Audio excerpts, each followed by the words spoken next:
దేవుని పరిశుద్ధ గ్రంథంలో నుండి 2వ రాజుల గ్రంథం 2వ అధ్యాయం 11వ వచనాన్ని చదువుకుందాం.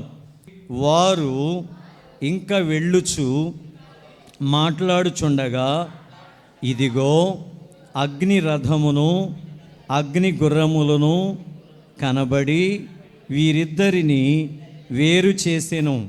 అప్పుడు ఏలియా సుడిగాలి చేత ఆకాశమునకు ఆరోహణమాయెను. ఆమేన్.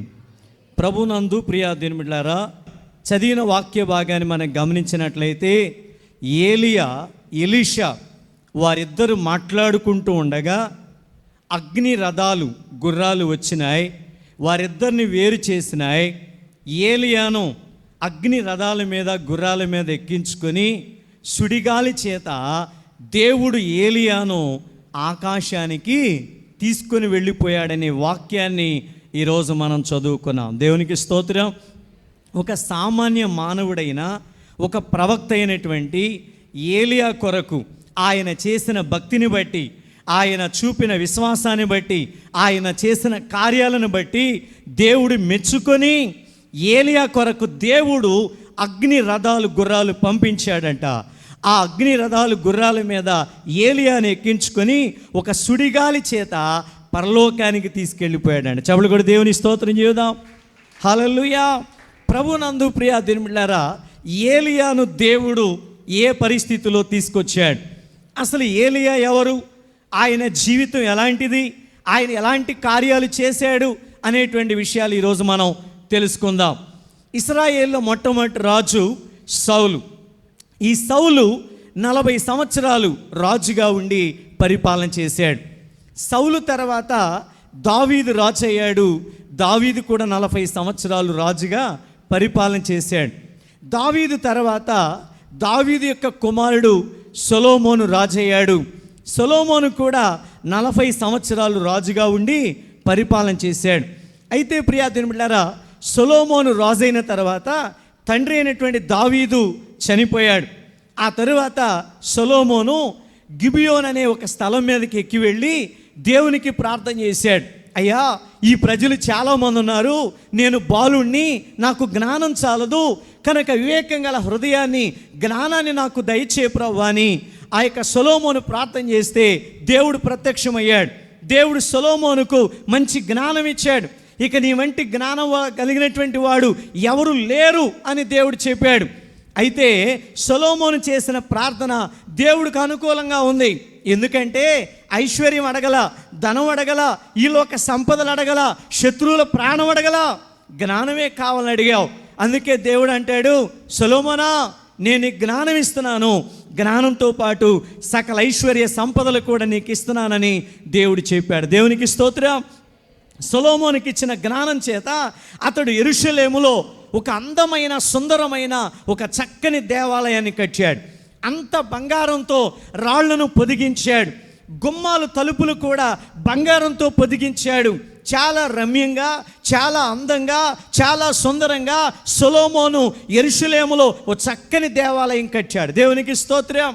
మందిరాన్ని ప్రతిష్ఠించాడు. దేవుని మహిమ దిగొచ్చింది.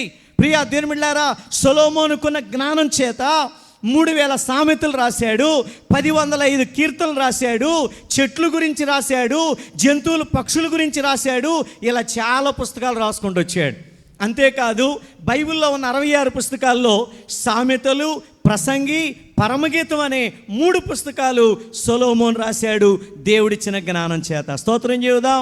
గట్టిగా చేద్దా హల్లెలూయా. సొలొమోనుకున్న జ్ఞానాన్ని చూడాలని, సొలొమోను జ్ఞానాన్ని పరిశీలించాలని, సొలొమోను కట్టిన దేవాలయాన్ని చూడాలని ఆయా దేశాల నుండి, ఆయా పట్టణాల నుండి అనేక మంది ప్రజలు వచ్చి వెళ్తున్నారు. వాళ్ళలో షేబా దేశం నుండి ఒక రాణిగారు వచ్చారు. ఆమె చాలా దూరం ప్రయాణం చేసి వచ్చింది. రాజును చూసింది, అతనుకున్న జ్ఞానాన్ని పరిశీలన చేసింది, అతడు కట్టిన మందిరాన్ని చూసింది. వస్తా వస్తా ఆమె 240 మణుగుల బంగారాన్ని, రత్నాలను తీసుకొచ్చి సొలొమోను కానుకకి చెల్లిపోయిందంట. స్తోత్రం చేద్దాం. గట్టిగా చేద్దాం హల్లెలూయా. దేవుడు సొలొమోను ఎంతో ఆశీర్వదించాడు. సొలొమోనుకు మంచి జ్ఞానం ఇచ్చాడు. సొలొమోను గొప్ప రాజుగా దేవుడు వాడుకున్నాడు. అంతా బాగానే ఉంది. అయితే ప్రియాదినులారా, సొలొమోను పాపంలో పడిపోయాడు, వ్యభిచారంలో పడిపోయాడు. 700 మంది భార్యలు, 300 మంది ఉపపత్నులు, 1000 మందితో సంసారం చేశాడు. దేవుడిచ్చిన జ్ఞానాన్ని, దేవుడిచ్చిన బలాన్ని, దేవుడిచ్చిన కృపను పాడు చేసుకున్నాడు. అంతేకాదు, అతనితో ఉన్నటువంటి స్త్రీలు, అతనితో పాపం చేసినటువంటి ఆ స్త్రీలే అతని హృదయాన్ని కూడా త్రిప్పివేశారు. ఎందుకంటే వాళ్ళు అన్య దేవతలను పూజించేవాళ్ళు. దేవునికి స్తోత్రం. సొలొమోను పాపంలో పడిపోయాడు.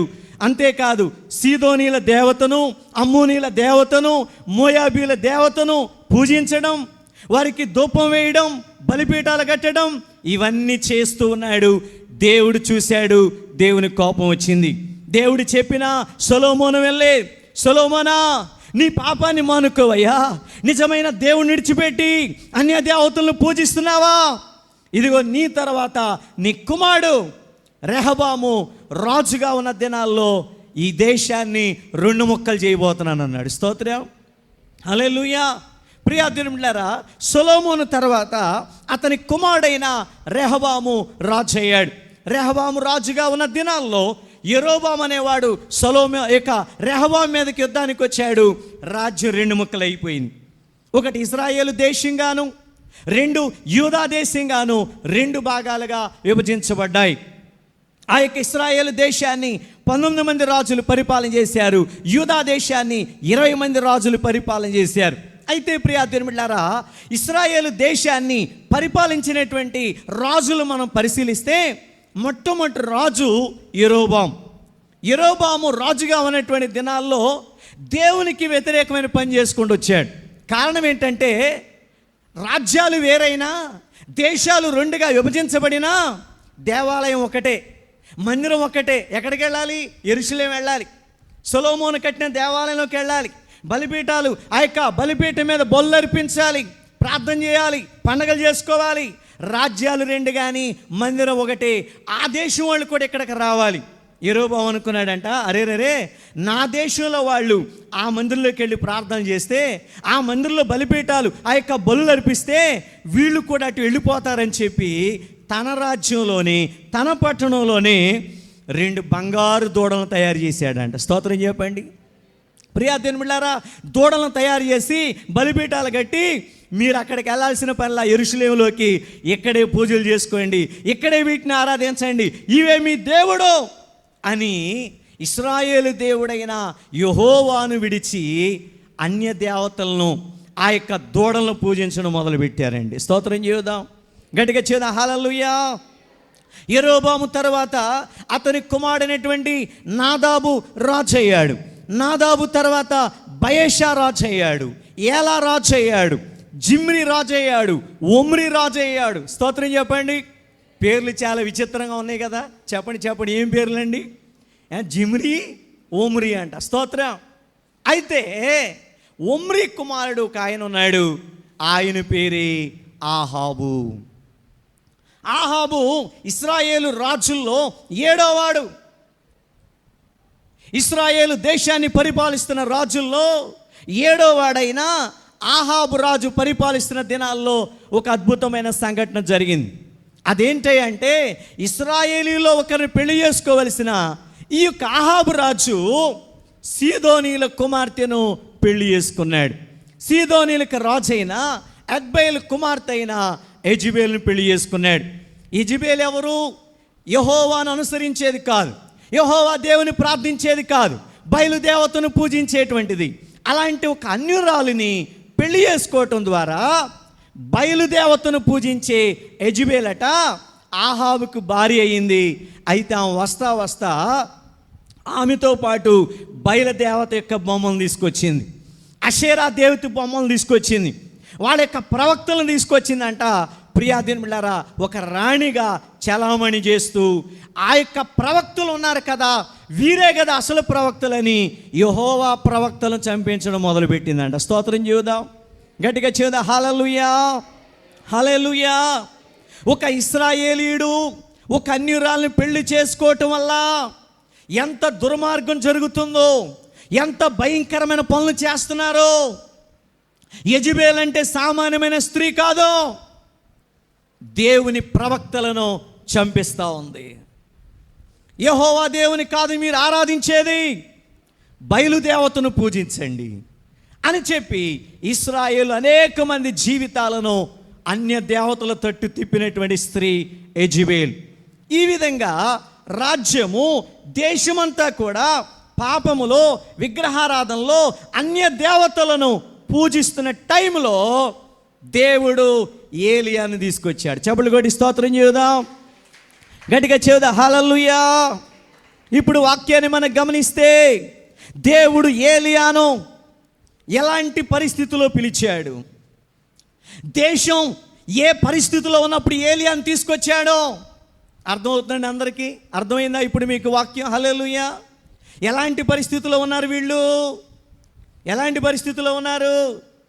బయలుదేవతను పూజిస్తున్నారు, అన్య దేవతలను పూజిస్తూ ఉన్నారు, దేవుని ప్రవక్తలను చంపించేస్తున్నారు, యెహోవా దేవుని ఆరాధించట్లా, దేవుని కోపం వచ్చేసింది. ఇలాంటి పరిస్థితులు చూసి తట్టుకోలేకపోయాడు ఆయన. హల్లెలూయా. అందుకే తన ప్రవక్త అయిన ఏలియాను దేవుడు పిలిచాడు. ఏలియా వచ్చి అంటున్నాడు, ఆహాబు ముందు నిలబడ్డాడు, ఆహాబు రాజా, ఈ సంవత్సరములో మంచైనా వర్షమైనా భూమి మీద పడదు అని ప్రకటించాడంట. స్తోత్రం. ఎప్పుడైతే ఏలియా ప్రవక్త ఆహాబు రాజు దగ్గరికి వచ్చి, ఇదిగో నా మాట ప్రకారంగా చెప్తున్నాను, ఇశ్రాయేలు దేవుడు సెలవిస్తున్నాడు ఏంటంటే, మీరు చేస్తున్న పాపాన్ని బట్టి, మీరు చేస్తున్న అన్య దేవతల పూజను బట్టి దేవుడు ఈ దేశం మీదకి భయంకరమైన కరువును రప్పించబోతున్నాడు. ఏంటయ్యా కరువు? ఎందుకయ్యా కరువు అంటే దేవుని మాట వినకపోవటం వల్ల. స్తోత్రం. ఎవరిష్టానుసారంగా వాళ్ళు జీవించడం వల్ల మంచు పడలే, వర్షం పడలే, దేశం అంతా, షోమ్రోను పట్టణం అంతా భయంకరమైన కరువులో అల్లాడిపోతున్నారు. పట్టణం అంతా కరువే. దేవుడు ఏలియాతో అంటున్నాడు, ఏలియా, ఏలియా, నీవు యోర్దానికి ఎదురుగా ఉన్న కెరీతు వాగు దగ్గరికి వెళ్ళి అక్కడ నివాసం చేయమన్నాడు. స్తోత్రం. ఈ ఏలియా ఎవరండి? ఏలియా ఎవరు? ఎందుకు దేవుడు ఏలియాను పిలిచాడు? ఎందుకు ఏలియాను వాగు దగ్గరికి వెళ్ళమంటున్నాడు? ఏంటని మనం ఆలోచన చేస్తే ఏలియా అనే పేరుకి అర్థం ఏంటంటే యెహోవాయే దేవుడు. స్తోత్రం. అందరూ చెప్పండి, ఏలియా అంటే అర్థం ఏంటి? యెహోవాయే దేవుడు. ఏలియా ఎక్కడి వాడు? ఏ ఊరిలో పుట్టాడు? వాళ్ళ అమ్మా నాన్న ఎవరు? ఇవన్నీ ఆలోచన చేస్తే ఏలియా గిలాదు కాపురస్తుడు, గిలాదు పట్టణానికి చెందినవాడు. గిలాదు పట్టణంలో గొర్రెలకు మేత బాగా దొరికిద్ది, గిలాదు పట్టణంలో గుగ్గిలం దొరికిద్ది, గిలాదు పట్టణంలో న్యాయాధిపతులు, ప్రవక్తలు వచ్చారు. ఆ పట్టణం చాలా మంచిది. ఆ పట్టణంలో ఉన్న వాళ్ళంతా గొప్ప గొప్ప వాళ్ళు అయిపోయారు. స్తోత్రం చేద్దాం, గట్టిగా చేద్దాం హల్లెలూయా. ఏలియా తల్లిదండ్రులు ఎవరో బైబిల్లో రాయబడలేదు. వారు ఎక్కడున్నారు, ఏం చేస్తున్నారు, ఎలా ఉన్నారు, వారి పేర్లు రాయబడల బైబిల్లో. అలాగే ఏలియా చిన్న వయసులో ఎలా ఉన్నాడో, యవన వయసులో ఎలా ఉన్నాడో, ఎలా జీవించాడో బైబిల్లో రాయబడలే. అయితే ప్రియమైన దేవుని బిడ్డలారా, ఏలియా ఎలా ఉంటాడో రాశాడు. ఏలియా ఎలా ఉంటాడంట చెప్పండి? బైబిల్ ఏమని రాస్తుంది? ఏలియా గొంగళి ధరించుకొని నడుమునకు తోలుదట్టి కట్టుకునేవాడు. స్తోత్రం. ఏలియా వస్త్రాధారణ ఏంటంట? అందరూ చెప్పండి. ఏలియా ఎలా ఉంటాడు? గొంగళి ధరించుకుంటాడు. గొంగళి అనగా దుప్పటి. ఏమా ఉన్నితో తయారు చేయబడిన దుప్పటిని కప్పుకొని ప్రియా దినమిళ్ళారా నడుముకు తోలుదట్టి కట్టుకుంటాడు. ఇది ఆయన వస్త్రాధరణ. స్తోత్రం. ఏలియా వేగంగా పరిగెత్తగలిగినటువంటి వాడు. దేవునికి స్తోత్రం. ఏలియా రోషం కలిగిన వాడు, ఏలియా ధైర్యం కలిగిన వాడు, ఏలియా బలవంతుడని దేవుని వాక్యం తెలియపరుస్తూ ఉంది. ఏలియా కట ఎలీషా కాక మరొక 50 మంది శిష్యులు కూడా ఉన్నారని వాక్యంలో రాసి ఉంది. స్తోత్రం చేద్దాం. ఏలియా ఆశ్చర్యకరంగా వచ్చాడు, ఆశ్చర్యకరంగా వెళ్ళిపోతాడు. స్తోత్రం. ఆయన వచ్చిన సమయం ఆశ్చర్యంగానే వచ్చేసాడు, ఆయన వెళ్ళిపోతా కూడా ఆశ్చర్యంగానే వెళ్ళిపోయినట్లు వాక్యంలో చూస్తున్నాం. ఇంతకీ ఏలియా ఎవరు? ఏలియా ఎవరంటే యాకోబు పత్రిక 5:17 రాశాడు, ఏలియా మన వంటి స్వభావము గల మనుష్యుడే. ఆయన దేవుడు కాదు, ఆయన ఒక దేవత కాదు, ఆయన ఒక దేవదూత కాదు, ఆయన కూడా మనలాంటి ఒక సామాన్య మానవుడే. కానీ ప్రియదినులారా, ఒక సామాన్యమైన వ్యక్తిని ఒక అసాధారణమైన ఉన్నతమైన ప్రవక్తగా దేవుడు ఆస్వాదించాడు. గట్టిగా చప్పట్లు కొట్టి స్తోత్రం చేద్దాం, గట్టిగా చేద్దాం హల్లెలూయా. ఏలియా అగ్ని వంటి ప్రవక్త, ఏలియా గొప్ప ప్రార్థనాపరుడు. ఏలియా జీవితంలో దేవుడు ఎన్నో గొప్ప కార్యాలు చేశాడు. దేవుని ఆత్మ కలిగిన వాడు ఏలియా, దేవుని పక్షాన నిలబడినటువంటి వాడు ఏలియా. ఇలాంటి వ్యక్తిని దేవుడు కోరుకొని భయంకరమైన పరిస్థితుల్లో ఉన్న ఇశ్రాయేలు దేశంలోనికి, ఆ షోమ్రోను పట్టణంలోనికి ఆహాబు ముందుకి దేవుడు తీసుకొచ్చి నిలబెట్టాడు. స్తోత్రం చేద్దాం, గట్టిగా చేద్దాం హల్లెలూయా.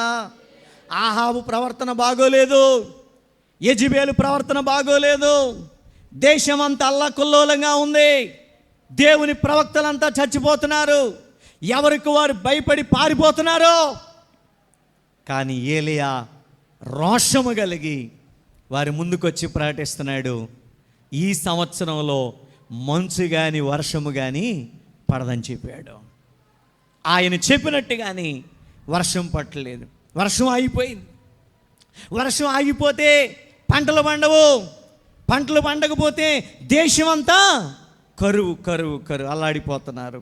కానీ ఆశ్చర్యం ఏంటంటే, అలాంటి కరువు కాలంలో దేవుడు ఏలియాను వాగు దగ్గర పంపించాడు. స్తోత్రం, గట్టిగా చేద్దాం హల్లెలూయా.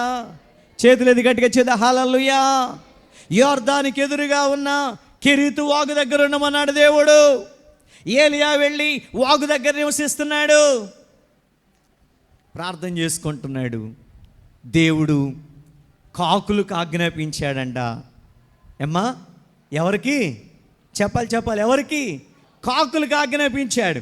ఇదిగో నా భక్తుడు ఏలియా ఇదిగో అక్కడ వాగు దగ్గర ఉన్నాడు, ఆయనకి మీరు రొట్టెను ఆహారాన్ని, ఆ యొక్క మాంసాన్ని తీసుకొని ఇచ్చి రమ్మని దేవుడు పంపించాడంట. స్తోత్రం చేద్దాం గట్టిగా. దేవుడు కాకులతో మాట్లాడాడు, నా భక్తుడు వాగు దగ్గర ఉన్నాడు, ఆయనకి మీరు రొట్టెను మాంసాన్ని తీసుకొని ఇవ్వండి. ఏమండి, కాకులు ఎవరు? కాకులు ఎలాంటివి? అసలు కాకుల గురించి బైబిల్ ఏం సెలవిస్తుందంటే, కాకి అపవిత్రమైన పక్షి. స్తోత్రం. కాకి ఎవరంట? అపవిత్రమైన పక్షి. కాకి తినే ఆహారం, కాకి యొక్క జీవితం, కాకి యొక్క విధానం అసలు ఎవరైనా ఇష్టపడతారా? ఏమండి, మీ ఊళ్ళో ఎవరైనా కాకిని పెంచుకునే వాళ్ళు ఉన్నారా? స్తోత్రం చెప్పండి హల్లెలూయా. పావురాలు పెంచుకునే వాళ్ళు ఉన్నారు, చిలకలను పెంచుకునే వాళ్ళు ఉన్నారు. స్తోత్రం. కాకులను పెంచుకునే వాళ్ళు ఎవరో లేరండి. హల్లెలూయా. ఎందుకంటే కాకి అపవిత్రమైంది, కాకి స్వభావం మంచిది కాదు. ప్రియా దేవుని బిడ్డలారా, చిన్నపిల్లలు బిస్కెట్లు పప్పలో తింటున్నారు అనుకోండి, చెప్పండి ఏం చేస్తుంది? బొగ్గ మీదో ముక్కు మీదో చెయ్యి మీదో గీరి ముక్కుతో పొడిసి దాన్ని ఎత్తుకుపోద్ది. స్తోత్రం చెప్పండి. అలాంటి కాకి ద్వారా ఏలియాకి దేవుడు ఆహారాన్ని పంపించాడండి. ఎంత ఆశ్చర్యం! బైబిల్లో కాకి గురించి ఇంకా మనం చూస్తే, నోవాహు కాలంలో నోవాహు కుటుంబం అంతా ఓళ్ళకి వెళ్ళారా? జలప్రళయం వచ్చిందా? ప్రజలంతా జలప్రళయంలో మునిగిపోయి చచ్చిపోయారా? ఈ ఓడంతా కొట్టుకుని వెళ్ళిపోయి అరారాతు కొండ తగిలి అక్కడ ఆగిపోయింది. కొన్ని రోజులు గడిచిన తర్వాత నోవాహు అంట కిటికీ తలుపులు తెరిచి కాకిని విడిచిపెట్టాడండి. స్తోత్రం. కాకి కాస్త ఊళ్ళోకి వెళ్ళి చూసిరా, నీళ్ళు ఏమన్నా ఎక్కువగా ఉన్నాయా, ఇంకిపోయినాయా, ఎలా ఉన్నాయో చూసిరామని కాకిని పంపిస్తే, ఈ కాకి చాలా రోజులు పాపం ఓడలోనే ఉంది కదా, అక్కడ ఎంతసేపు ఆ యొక్క నోవహు గారు గింజలు తినమంటున్నాడు, అవి తినమంటున్నాడు, ఏమంటున్నాడు. పాపం నీసు దొరకల, మాంసం దొరకల. స్తోత్రం చెప్పండి. మనోళ్ళు 2 రోజులు పప్పు ఆకుకూరలు కూరగాయలు తినగానే ఏంటనమ్మా చేపలు రాలేదమ్మా. స్తోత్రం చెప్పండి. హల్లెలూయా. ఇవాళ నోరంతా చేదుకుందమ్మా, ఇవాళ అసలు సరైన కూర ఏమీ లేదమ్మా. స్తోత్రం. హల్లెలూయా చెప్పండి గట్టిగా. ఈ కాకి గోల, ఈ కాకి బతుకు కూడా చూడండి, వాళ్ళలో ఉన్నంతకాలం దీనికేం నీసు దొరకల, మాంసం దొరకల.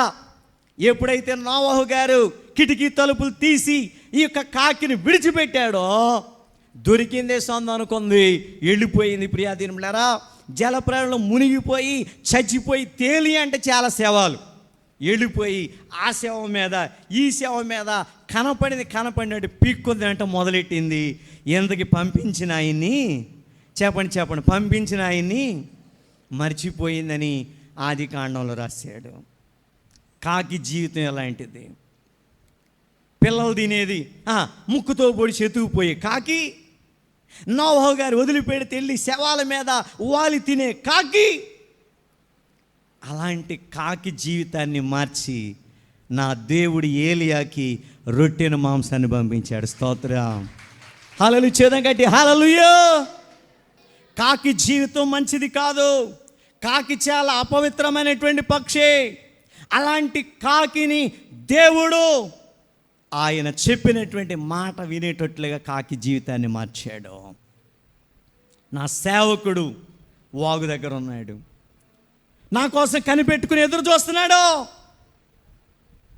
ఈ రొట్టెను మాంసాన్ని తీసుకుని వెళ్ళి నా సేవకుడికి ఇచ్చిరమంటే కాకి చక్కగా ఆ రొట్టెను మాంసాన్ని ఇచ్చిందంట. ఎప్పుడు ఇచ్చింది? ఎలా ఇచ్చింది? ఉదయము సాయంత్రం. ఏమా బైబిల్లో రాసిందా? ఉదయము సాయంత్రం ప్రతిరోజు 2 పూట్ల. దేశమంతా కరువులు అల్లాడిపోతున్న తన సేవకుని దేవుడు పోషించాడంట. గట్టిగా చప్పట్లు కొడదాం. కాకుల ద్వారా దేవుడు ఏలియాకు ఆహారం పంపించి పోషించినట్లు వాక్యంలో చూస్తున్నాం. ప్రియమైనటువంటి దేవులారా, మన దేవుడు పోషించే దేవుడు. ఆయన నమ్మిన బిడ్డలను ఆయన విడిచిపెట్టేవాడు కాదు. కరువు కాలములో, ఇబ్బందిలో, కష్టములో, బాధల్లో, అనేకమైనటువంటి పరిస్థితుల్లో నీ తోటివారు, నీ చుట్టుప్రక్కల వారు, లోకము అనేక పరిస్థితుల్లో బాధపడుతున్నా దేవుని నమ్ముకున్న నిన్ను నన్ను ఆయన మనను ఎన్నడూ విడిచిపెట్టడు. హల్లెలూయా. వాక్యంలో రాసింది, సింహపు పిల్లలైనా లేమి కలవై ఆకలి గొనను యెహోవాను ఆశ్రయించు వారికి ఏ మేలు కొదువైనదో.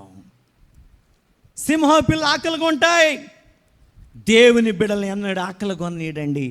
ఏలియాను దేవుడు పోషిస్తున్నాడు. పట్టణమంతా భయంకరమైనటువంటి కరువులో ఉన్నా దేవుడు తన సేవకుని పోషించాడు. ఏలియా జీవితంలో కాకుల ద్వారానే కాదండి, అక్కడ నుండి సారేపత్ అనే ఊరికి వెళ్ళమన్నాడంట. ఎక్కడికి వెళ్ళమన్నాడు? అందరూ చెప్పండి, ఎక్కడికి వెళ్ళమన్నాడు? సారేపత్ అనే ఊరికి వెళ్ళు, అక్కడ ఒక విధవరాలి చేత నేను నిన్ను పోషిస్తానన్నాడు దేవుడు. దేవుని మాట విని ఏలియా సారేపత్ అనే ఊరికి వెళ్ళాడు. ఆ గవిని దగ్గరికి వెళ్ళగానే ఒక విధవరాలు, ఒక స్త్రీ పొలలేరుకోవడానికి వచ్చింది. పొలలేరుకుంటా ఉంది. ఏలియా చూశాడు, దేవుడు నన్ను పంపించిన వెళ్ళమన్న స్త్రీ ఈమె అయి ఉంటుంది అని చెప్పి ఆమెను చూడగానే ఆయనకు అర్థమైపోయింది, అమ్మా నాకు దాహం అవుతుంది, కొంచెం నీళ్లు తీసుకురా అన్నాడు. అక్కడి నుంచి ఆమె మంచినీళ్ళు తీసుకొద్దామని వెళుతూ ఉంటే ఏలియా అంటున్నాడు, అమ్మా అదే చేత్తో ఏదైనా ఒక రొట్టె ముక్క ఉంటే, ఒక అప్ప ఉంటే తీసుకురామ్మా అన్నాడంట. స్తోత్రం. వెంటనే ఆ యొక్క విధవరాలు అంటుంది కదా, దైవజనుడా, నా ఏలినవాడా, యెహోవా జీవముతోడు, ఇదిగో తొట్టిలో పట్టెడు పిండి ఉంది, బుడ్డిలో కొంచెం నూనె ఉంది. నేను నా బిడ్డ అప్పాలు కాల్చుకోవడానికి, రొట్టెలు కాల్చుకోవడానికి, ఈ పొలలు ఏరుకోవడానికి వచ్చా. ఈ పొలాలు తీసుకెళ్ళి ఆ రొట్టెలు కాల్చుకొని ఇక నేను నా బిడ్డ చనిపోదాం అనుకుంటున్నాం. ఇది మా పరిస్థితి, ఇది మా పరిస్థితి. అందరూ చెప్పండి హల్లెలూయా, స్తోత్రం చెప్పండి. ఏలియాను దేవుడు కోటీశ్వరాల దగ్గర పంపించాడా? ధనవంతురాల దగ్గర పంపించాడా? అన్ని బాగా ఉన్నవాడి దగ్గర పంపించాడా? లేదండి. ఒక పేద విధవరాలు, తనకు ఒకే ఒక్క కుమారుడు ఉన్నాడు, భర్త చనిపోయాడు, ఇంట్లో ఏమీ లేదు. ఇంట్లో ఏముందయ్యా? అమ్మా ఆకలి అవుతుందమ్మా, ఒక రొట్టె ముక్క తీసుకురామంటే ఆమె ఏమంటుంది? నాయనా, దైవజనుడా, ఏలినవాడా, నా ఇంటిలో పట్టెడి పిండి ఉందయ్యా, కొంచెం నూనె ఉందయ్యా, నేను నా బిడ్డకి సరిపోనుంది. స్తోత్రం హల్లెలూయా, గట్టిగా చేద్దాం హల్లెలూయా. ప్రియమైన దేవులారా, ఆవిడ ఆ మాట అనగానే ఏలియా ఏమనుకుంటాడు? ఏలియా ఏమనుకుంటాడు మనసులో? ఏమా చెప్తారు ఎవరైనా? ఏమని అనుకుంటాడు? ఏంటి ప్రభువా, ఈవిడికే రొట్టె మొక్కలేదంట, నాకేం పెడుతుంది? స్తోత్రం గట్టిగా చెప్పడు హల్లెలూయా, హల్లెలూయా. నన్ను ఇలాంటి ఆవిడ దగ్గరగా నువ్వు పంపించేది? దేవుడు గొప్పోడండి.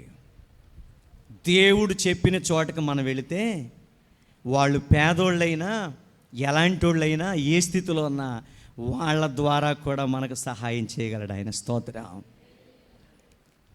ఏలియా దేవుని మాటను వ్యతిరేకించలా. విధవరాలు కావచ్చు, ఏమీ లేని స్థితి కావచ్చు, ఆవిడికి లేకపోయినా నాకెలా పెట్టిద్ది, నన్నేనా పోషించింది అనుకోలేదు. కానీ దేవుడు చెప్పినట్టుగా వెళ్ళాడు. ఆశ్చర్యం ఏంటంటే దైవజనుడు అంటాడు, అమ్మా భయపడద్దు, నేను చెప్పినట్లుగా చేయి, దేవుడు నిన్ను పోషిస్తాడని చెప్పాడు. స్తోత్రం.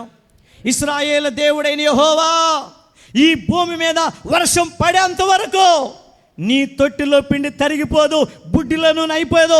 ఇదిగో ఇశ్రాయేలు దేవుడైన యెహోవా సెలవిస్తున్నాడు, వెళ్ళు, భయపడకుండా నేను చెప్పింది చెయ్యి అన్నాడంతే. దైవజనుడు చెప్పిన మాట విని విశ్వాసంతో గబగబా రొట్టె చేసి అప్పాన్ని తీసుకొచ్చి ఏలియాకి ఇచ్చిందంట. స్తోత్రం గట్టిగా చేద్దాం హల్లెలూయా. ఆశ్చర్యం. దేశమంతా, షోమ్రోను పట్టణం అంతా కరువులు అల్లాడిపోయినా ఈ విధవరాలు, ఆమె కుమారుడు 3.5 సంవత్సరాలు భూమి మీద వర్షం పడేంత వరకు రొట్లే రొట్లు, రొట్లే రొట్లు. కొట్టండి అమ్మ చాపట్ల. ఏంది మీకు పెట్టట్లేదని? స్తోత్రం హల్లెలూయా, హల్లెలూయా. ఏమండి, 3.5 సంవత్సరాలు తల్లి కొడుకు తిన్నన్ని. ఇంకో మాట చెప్పనా, వాళ్ళిద్దరికే కాదండి, ఏలియా కూడా ఆమె ఇంటి పైన ఒక గది ఇచ్చిందంట. చదువుతారా మాట? తీయండి ఒకసారి. 1 రాజుల గ్రంథం 17వ అధ్యాయం 19వ వచనం. అతడు నీ బిడ్డ నా చేతికి ఇమ్మని చెప్పి ఆమె కౌగిట్లో నుండి వానిని తీసుకొని తానున్న పై అంతస్తు గదిలోనికి పోయి తన మంచము మీద వాని పరుండబెట్టెను. స్తోత్రం. బైబిల్లో మనం చూస్తాం, షూనేమీరాలు ఏం చేసింది? ఎలీషాకి ఏం చేసింది? తన ఇంటి మేడ మీద ఒక గది కట్టించి దైవజనునికి ఇచ్చిందని మనం చదువుతాం. ఇక్కడ సారేపతులన్న విధవరాలు కూడా తన ఇంటి పై అంతస్తు గదిని ఏలియాకి ఇచ్చిందంట. పైన ఏలియా ఉన్నాడు, కింద విధవరాలు కుమారుడు ఉన్నారు. ఆశ్చర్యం, 3.5 సంవత్సరాల వరకు వర్షం పడే వరకు కూడా దైవజనుడిని దేవుడు పోషించాడు, విధవరాల్ని కుమారుడిని కూడా దేవుడు పోషించాడు. స్తోత్రం గట్టిగా చేద హల్లెలూయా, హల్లెలూయా. ఆశ్చర్యం, ఎంత గొప్ప అద్భుత కార్యం అండి. దైవజనుని మాట విన్నప్పుడు, దేవుని మాట విన్నప్పుడు నీ జీవితంలో, నా జీవితంలో కూడా ఆయన ఏ కొరత రానివ్వడండి, ఏ లోటు రానివ్వడు. ఆమె అనుకోలా, ఆమె ఊహించలేలా జరిగిద్దని. దైవజనుడు చెప్పినట్టు చేసింది. బయట అంతా కూడా ప్రజలు కరువు కరువు అని అల్లాడిపోతున్నారు. కానీ దేవుడు వీరికి సమృద్ధిగా ఇచ్చాడంట. తల్లి బిడ్డ పోషించబడ్డారు. అయితే ప్రియాదినులారా, విధవరాలి కుమారుడు చనిపోయాడు. మరణకరమైన రోగం వచ్చింది. ఆ వ్యాధితో బాధపడుతూ ప్రియాదినులారా, విధవరాలి కుమారుడు చనిపోయినప్పుడు తన కుమారుని గురించి దైవజనుడు చెప్పినప్పుడు, దైవజనుడైన ఏలియా చనిపోయిన ఆ బిడ్డను తన పై అంతస్తు గదిలోనికి తీసుకొని వెళ్ళి తన మంచం మీద పరుండబెట్టుకొని ఆ బిడ్డ మీద పడుకొని ప్రియాదినులారా, ఆ బిడ్డ కోసం ప్రార్థన చేశాడు. ముమ్మారు ప్రార్థన చేశాడు. ఏలియా చేసిన ప్రార్థన ఆలకించాడు దేవుడు. దేవా, నా ప్రార్థన ఆలకించి ఈ చిన్నవానికి ప్రాణమరలా దయచేయుము. స్తోత్రం. ఏలియా చేసిన ప్రార్థన ద్వారా చనిపోయిన ఆమె కుమారుణ్ణి దేవుడు బ్రతికించాడు. గట్టిగా చప్పట్లు కొట్టి స్తోత్రం చేద్దాం. బైబిల్లో చనిపోయిన వాడు ఫస్ట్గా లేపింది ఎవరో తెలుసా? ఏలియా. ఫస్ట్ పునరుద్ధానం ఏలియా ద్వారా జరిగింది. ఏలియా ప్రార్థన ద్వారా చనిపోయినోని దేవుడు బ్రతికించాడు. ఆశ్చర్యం ఏంటంటే, ఈమె ఎవరో విధవరాలు. ఈ విధవరాలు ఎవరంటే సీదోనీల పట్టణానికి సంబంధించిందట. చదవండి ఆ మాట. 17 అధ్యాయం 8వ వచనం. అంతట యెహోవా వాక్కు అతనికి ప్రత్యక్షమై ఇలాగు సెలవిచ్చెను, నీవు సీదోను పట్టణ సంబంధమైన సారేపతను ఊరికెళ్ళావు. చాలండి. సీదోను పట్టణానికి సంబంధించిన సారేపతను ఊరు. సీదోను పట్టణం ఎవరిది? సీదోను పట్టణం ఎవరిది? యెజబేలు అక్క ఇదండి. స్తోత్ర హల్లెలూయా. అవునా కదా? యెజబేలు రాణమ్మ గారు. చదవండి 16వ అధ్యాయం 30వ వచనం.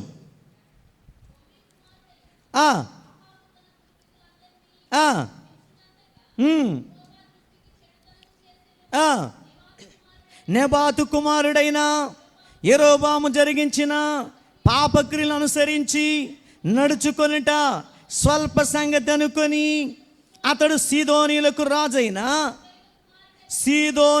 రాజైన అందరు చెప్పండి, సీదోనీలకు. అంటే సీదోను ఎవరిది? సీదోను రాజు ఎవరు? యెజబేల్ డాడీ. స్తోత్రం. యెజబేల్ డాడీ ఊరేది? సీదోను. ఆ పట్టణానికి చెందింది సారేపతు విధవరాలు. అంటే ఈమె కూడా బయలుదేవతను పూజించే వ్యక్తి. ఆశ్చర్యం.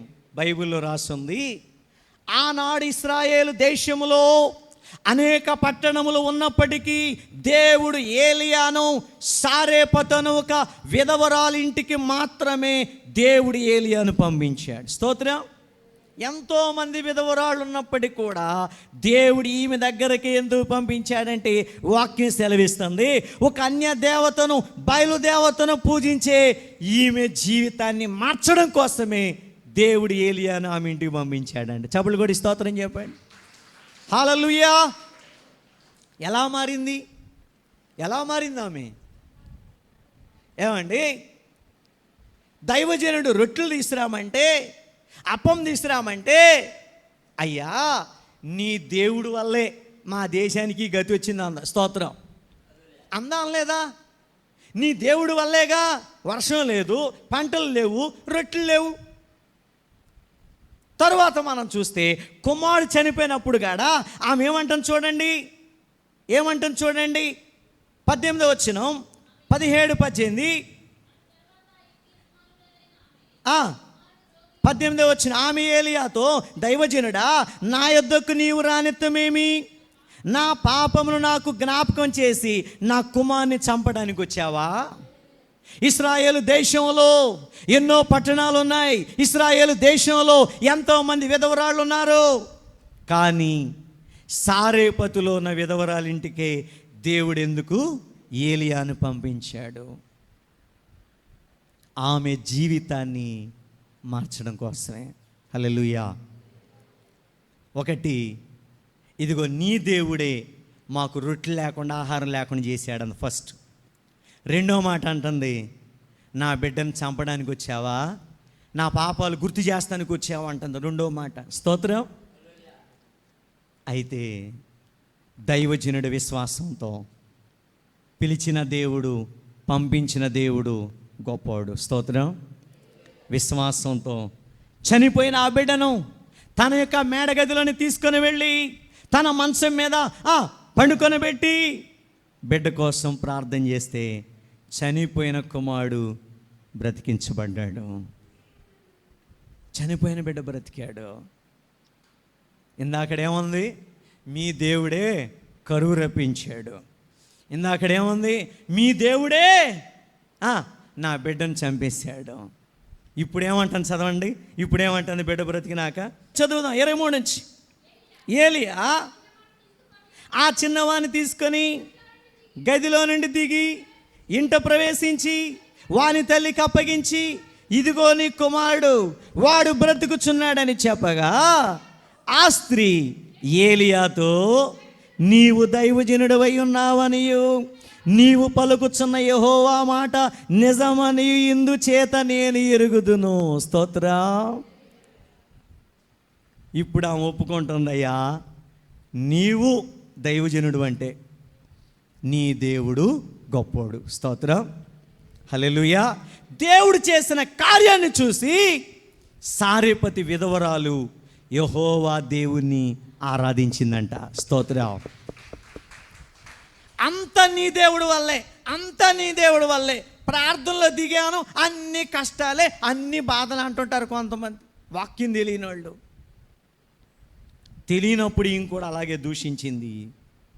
దేవుడు చేసిన కార్యాన్ని బట్టట, అయ్యా నిజంగా నీవు దైవచనుడవయ్యా, నీవు చెప్పిన మాట నిజమే, నీ దేవుడు గొప్పోడేనని ఒక బయలుదేవతను ఆరాధించే ఈ యొక్క సారెపతి విధవరాలు యెహోవా దేవుణ్ణి ఆరాధించిందని వాక్యం సెలవిస్తూ ఉందండి. చేతులెత్తి స్తోత్రం చేద్దాం, గట్టిగా చేద్దా హల్లెలూయా.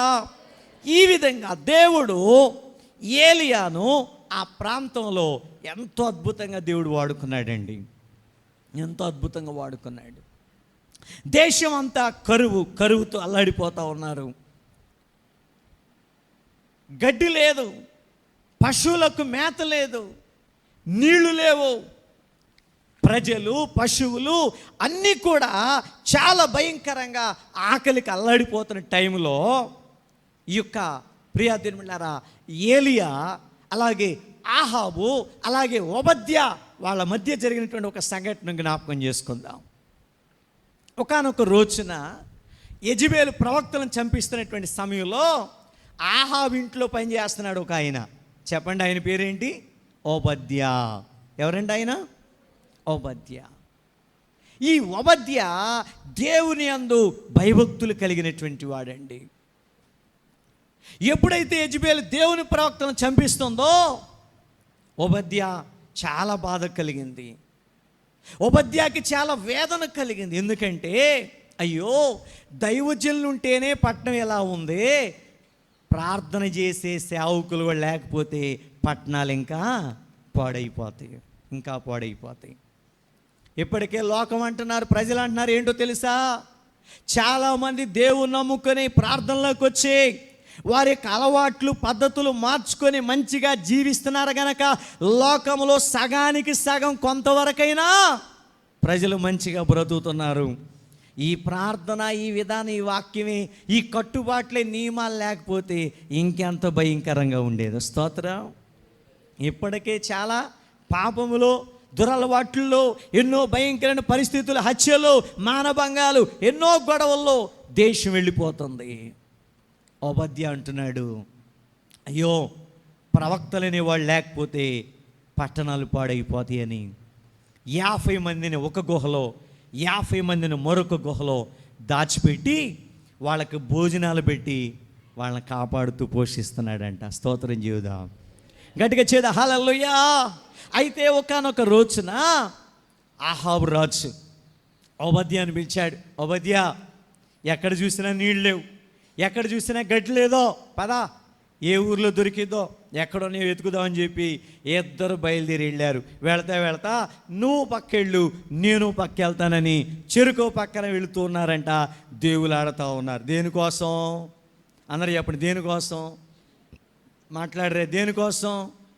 గడ్డి కోసం, నీరు కోసం.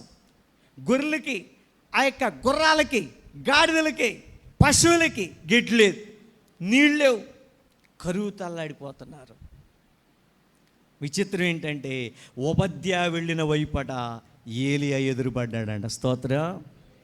ఏలియా ఎదురుపడగానే, నాయనా ఏలినవాడా, యెజబెలు ప్రవక్తలందరూ చంపిస్తుందయ్యా అని జరిగిన పరిస్థితులన్నీ ఏలియా చెప్పుకుంటే, ఏలియా అన్నాడంట, ఇదిగో మీ రాజుతో చెప్పు కర్మేలు పర్వతం మీద రమ్మని చెప్పమంటున్నాడు. స్తోత్రం. గట్టిగా చేద్దాం హల్లెలూయా. ఎక్కడ రమ్మంటున్నాడు? ఈ మాట నేను చెప్పగలనా? నేను బ్రతకడం నీకు ఇష్టం లేదు ఏలియా అని చెప్పి ఓబద్యా భయపడుతుంటే, లేదు నేనుంటాను పర్వతం మీద, రమ్మని చెప్పమన్నాడు. ఈ ఓబద్యా వెళ్ళి ఏలియాతో చెప్పాడు. ఏలియా వచ్చాడండి. స్తోత్రం. ఏలియాని చూసి అంటున్నాడు, ఇశ్రాయేలును శ్రమ పెట్టువాడవు నీవే కదా. ఎవరిని చూసి మాట్లాడాలి? ఎవరిని చూసి? ఒక దేవుని ప్రవక్తను, సేవకుని చూసి రాజు అంటున్న మాట ఏంటి తెలుసా? ఇశ్రాయేలును శ్రమ పెట్టువాడవు నీవే అంటే ఏలియా అంటున్నాడు, నేను కాదు రాజా, నీవు, నీ భార్య, నీ కుటుంబీకులే దేవుని మాట వినకుండా అన్య దేవతలను పూజిస్తూ దేవుణ్ణి బాధ పెడుతున్నారని చెప్పాడండి. చబులు కొట్టి స్తోత్రం చేద్దాం. ఇదిగో ఈరోజు నీవు, నీ బయలు ప్రవక్తలు మొత్తం కర్మేలు పర్వతం మీద రమ్మని చెప్పాడండి. ఏలియా కర్మేలు పర్వతం మీద ఉన్నాడు. ఆహాబు రాజు ఆ యొక్క ఇశ్రాయేళ్లను, బయలు ప్రవక్తల 450 మందిని వీళ్ళందరిని తీసుకొని వెళ్ళి కర్మేలు పర్వతం మీద నిలబెట్టాడు. వాళ్ళని చూసి అంటున్నాడు, ఏలియా అంటున్నాడు, ఎన్నాళ్ళ మట్టుకు చెప్పండి 2 తలంపుల మధ్య మీరు తడబడుతుంటారు? అయ్యా, నేనేమో యెహోవాయే దేవుడు అంటున్నాను, మీరేమో బయలే దేవుడు అంటున్నారు. అలా కాదు, 2 తలంపుల మధ్య ఉండొద్దు, 2 దేవుళ్ళు కాదు, దేవుడు ఒక్కడే. మనం ఒక పరీక్ష పెట్టుకుందాం. అదేంటంటే, మీరు ఒక ఎద్దును తీసుకోండి, నేను ఒక ఎద్దును తీసుకుంటాను, దాన్ని వధించి మాంసాన్ని కట్టెల మీద పేర్చుదాం. ఏ దేవుడైతే దిగొస్తాడో, అగ్ని కురిపిస్తాడో, కట్టెల మాంసాన్ని కాల్చేస్తాడో ఆ దేవుడే నిజమైన దేవుడని అందరూ నమ్ముకుందామయ్యా, ఆరాధిద్దామని చెప్పి ఏలియా చెప్పాడంట. స్తోత్రం చెప్పండి గట్టిగా చేదా హల్లెలూయా. ఏలియా చెప్పినట్లు ఆనాడే కాదండి, ఈనాడు కూడా ప్రజలు ఎలా ఉన్నారంటే 2 తలంపుల మధ్య తడబడతానే ఉన్నారు. కొంతమంది ఏమో యెహోవా దేవుడు, కొంతమంది ఏమో బయలు దేవుడు అన్నట్లుగా చాలామంది దేవుడు కావాలి, దెయ్యము కావాలి. హల్లెలూయా చెప్పండి అమ్మా. దేవుణ్ణి విడిచిపెడతల్లా చెప్పాలి, దయ్యాన్ని కూడా ఇది చేస్తున్నారు, అది చేస్తున్నారు. ఎక్కువ మంది పడిపోతుంది ఇలాంటి విషయాల్లోనే. బైబిల్ సెలవిస్తుంది, మీరు దేవునికిని సిరికిని దాసులుగా ఉండలేరు. చదువుతారా మాట? చదవండి. మత్తయి సువార్త 6వ అధ్యాయం 24వ వచనం. మత్తయి సువార్త 6:24. ఎవడును 2 యజమానులకు దాసుడిగా ఉండనేరడు, అతడు ఒకని ద్వేషించి ఒకని ప్రేమించును, లేదా ఒకని పక్షముగా ఉండి మరొకని తృణీకరించును. మీరు దేవునికిని సిరికిని దాసులుగా ఉండనేరరు. చాలండి. ప్రియ సహోదరి సహోదరుడా, నీవు ఉంటే దేవుని వైపైనా ఉండు, లేకపోతే డబ్బు వైపైనా ఉండు. చాలామంది ఎప్పుడు ఎంతసేపు డబ్బు డబ్బు డబ్బు డబ్బు. హల్లెలూయా. కష్టపడొద్దు, పని చేయొద్దు, డబ్బు సంపాదించొద్దని దేవుడు చెప్పట్లా. అయితే డబ్బే దేవుడు కాకూడదు. దేవుని ఆరాధించు, దేవునికి మొరపెట్టు, దేవుని పని చేస్తా, నీ పని నువ్వు చేసుకుని డబ్బు సంపాదించుకో. అయితే లోకంలో ఉన్న వాటన్నిటికంటే నీవు మొదటి స్థానం దేవునికివ్వు, దేవునికివ్వు. వాక్యంలో చాలా విషయాలు రాస్తున్నాయి. ఏలియా అంటున్నాడు, 2 తలంపుల మధ్య మీరు ఉండొద్దు. నేనేమో యెహోవా దేవుడని, మీరేమో బయలుదేవుడని. అలా కాదు, ఒకే దేవుణ్ణి సేవించండి. స్తోత్రం. చేతులెత్తి స్తోత్రం చెప్పండి. యెహోషువ గ్రంథం 24:15లో యెహోషువ ఏమన్నాడు? ఇదిగో మీరు నది అద్దరిని ఉన్నటువంటి మీ పితరుల దేవతలను సేవిస్తారు. ఎవరిని సేవిస్తారో నాకు తెలీదు. చెప్పాలి. నేను నా ఇంటి వారును యెహోవాను సేవిస్తాం.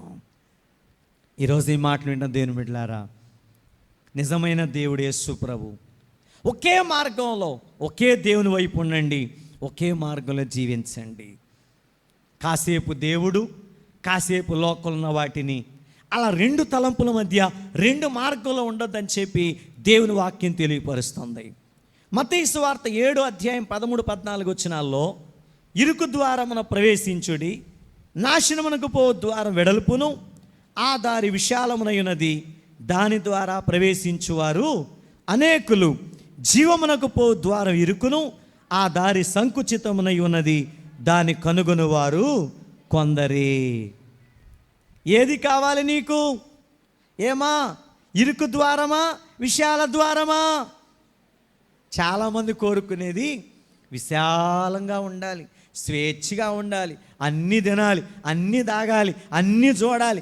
ఏంటి నాయనా ఈ ప్రార్థన, ఏంటి నాయనా అన్నీ వదిలేయాలంట. స్తోత్రం చెప్పండి. హల్లెలూయా.